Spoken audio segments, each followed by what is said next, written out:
Who's there? Transitional cabinets. Welcome back. It's Michelle here. And Jerry.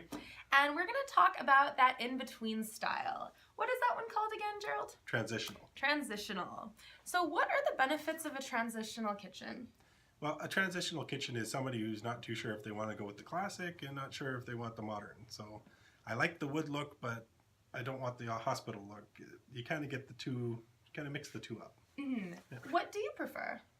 Transitional is the big one right now, and I like transitional. Transitional could be any kind of materials. That's the best part about it. So you can have the wood or stain or something like that and still be transitional.